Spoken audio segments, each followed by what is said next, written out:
I'm at the KettleMoraine100k. Forgot the name of the race.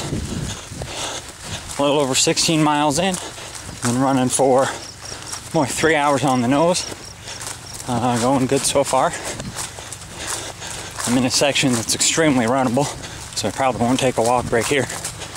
And I'm going to be a little out of breath while I talk. Just below conversational pace. It's okay. Made a mistake at 15 and a half. Went into the aid station with my drop bag. Did not replenish my goos or anything like that. Bad Jared. Luckily I've got some emergency ones on me, just in case. So they're gonna have to last me till mile 30, which I can make it work. I've got enough. I just hate messing up like that.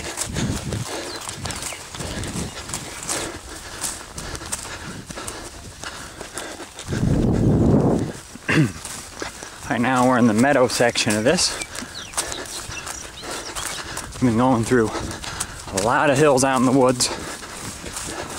The sun just peeked out from behind the clouds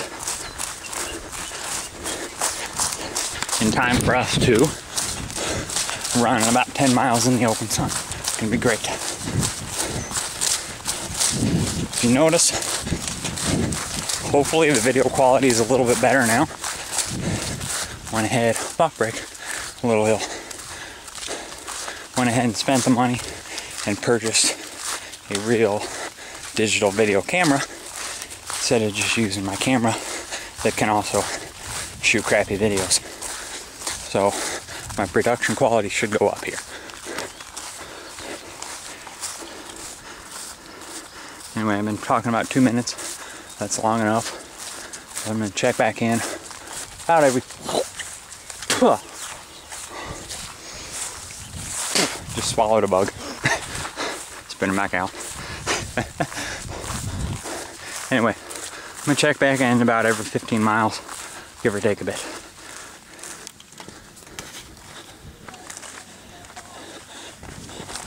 Been running about 6 hours, 26 minutes. Some pedestrians out and about. People coming. Hello. Howdy. This is an out and back for this 100k portion. We got some people coming up. Hello. Alright. I'm around 6 hours, 27 minutes. I'm probably at 33, 34 miles now. I was out of the 50k turnaround aid station in 5 hours, 59 minutes. So I just hit it under 6. Turn around, head back. It's too long to know if I can break 12. I doubt it.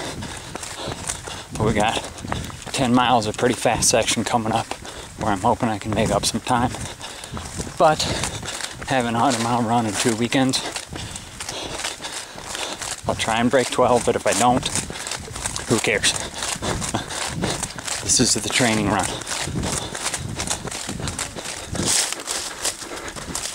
Hello. More people coming out.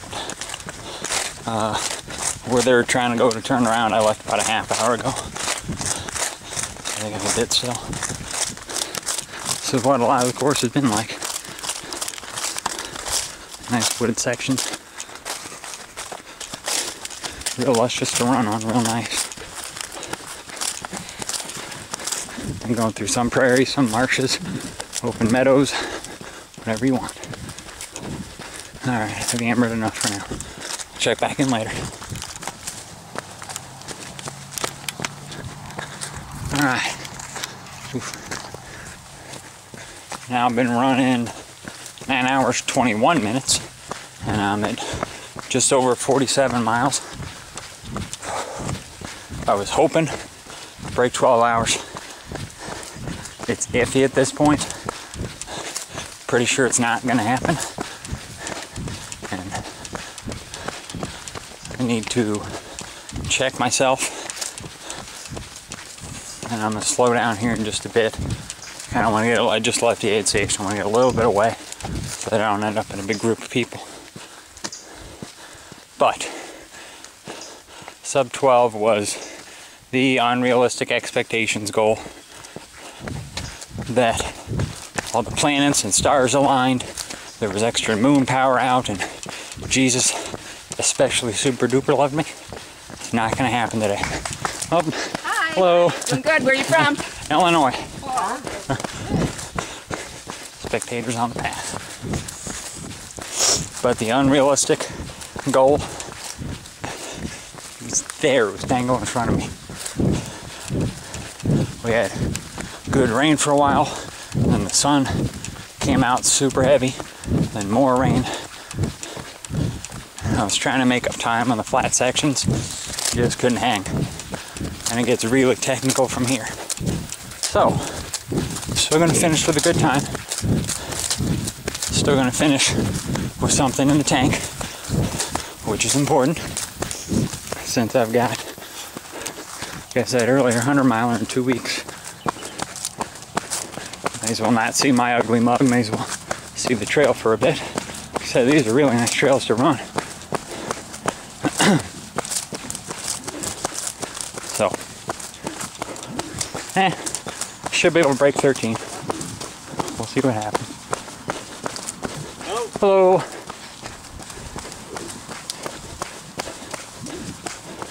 A lot of hikers out on the trail today. A lot of hikers.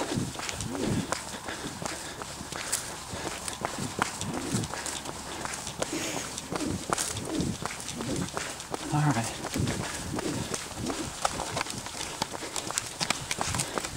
Had to kind of adjust my nutrition plan from the last 2 ultras. Didn't work out perfect. I think I've pretty much got it dialed in at this point, as far as how often I'm taking what, how much I'm eating per hour. Stomach's still feeling pretty good after 9.5 hours of being jostled around and pumped full of whatever fuel I can find. So that's enough rambling. I'll sign off, and actually we'll be finished the next time that I record anything.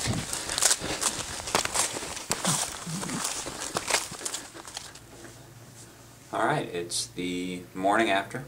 I finished up last night.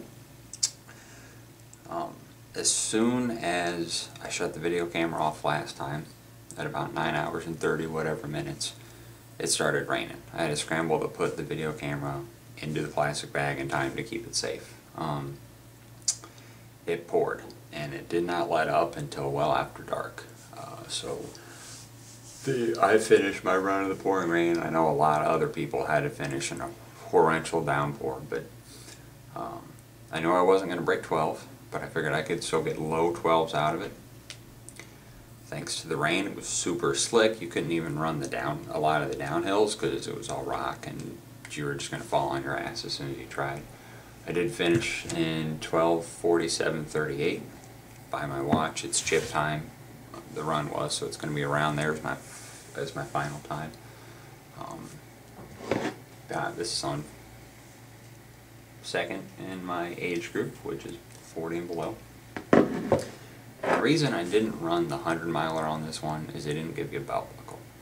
I don't race for belt buckles, but if I'm going to run 100 miles, I want a belt buckle. But they gave out tea kettles as finisher's medals for both 100k and the 100 miler.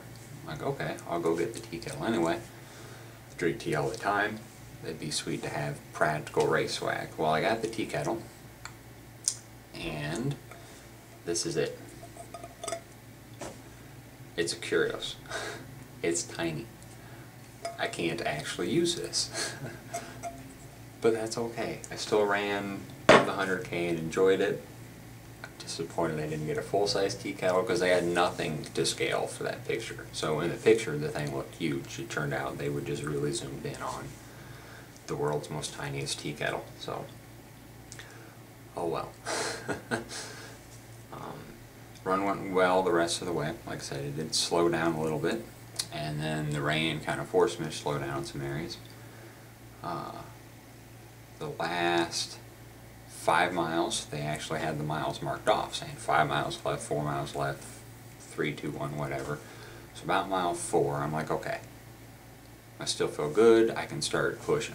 It was still really hilly at this point, so I started pushing. I think 4 miles left, that mile was an 11-minute mile. I'm like, alright, it's time to dig in. I want mile 3 to be quicker, because they start leveling out, they get flatter and flatter as you get in, so you can go faster and faster. So mile 3 I push, get a 10-minute mile. I'm like, okay, mile 2 needs to be sub 10. So I'm running.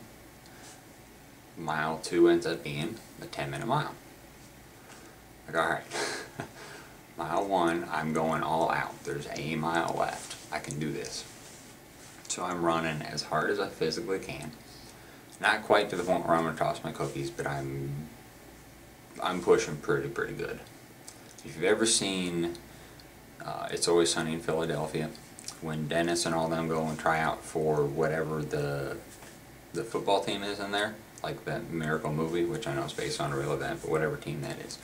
Dennis goes out for a run, and they do his inner monologue as he's doing the run, because he's going to go out and run, hook right and catch a pass.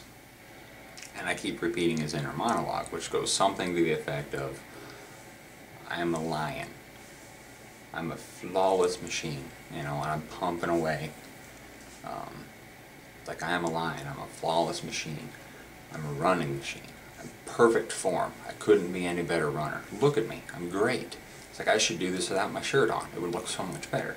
And I just kept going over that over and over in my mind. And then I would go through, check my form, make sure I was running correctly, which I was. I wasn't doing the ultra shuffle anymore. I was running. Pushing, make it to the finish line with a 10-minute mile. Despite all my efforts, I couldn't drop below that 10-minute mile at the end, even though I really tried. So, finished up. They gave me my reward right away. I had it within about a minute of finishing the race. So, that was nice. But due to running in the rain for 3 hours, I was getting pretty cold, and pretty much the second I stopped, I started shivering. And I got to the point where I was shivering uncontrollably. So I went to my Jeep, cranked the heat on, and just sat in there for about 20 minutes trying to warm back up. But every time I got out, I was going to go back in and mingle with some of the finishers and maybe eat something. I'd step out and I'd start shivering. I was just too freaking cold. So I left, got to my campsite, which had flooded at this point. My tent wasn't fully on, or the water was above the bottom of my tent. It hadn't made it in the zipper yet, but it was close. And the entire campsite was flooded. So I pulled everything out, drug the tent to a hill, because it was the only place I could put it on that wasn't going to be underwater, and then came to a hotel. I wasn't going to try and fight to find a new campsite in the pouring down rain when I'm shivering every time I step outside the vehicle, or step outside of heat. So, came back to the hotel, took a super long hot shower, cranked the heat, crawled into the covers, and it was a bit before I was warm again. So, that's it. KettleMoraine100k in the bag. Feeling good. I'm walking normal. I don't have any issues. Nothing going on. I could probably do a slow run today, but I'm not gonna, because I've got a 100-miler in 2 weeks. Run half.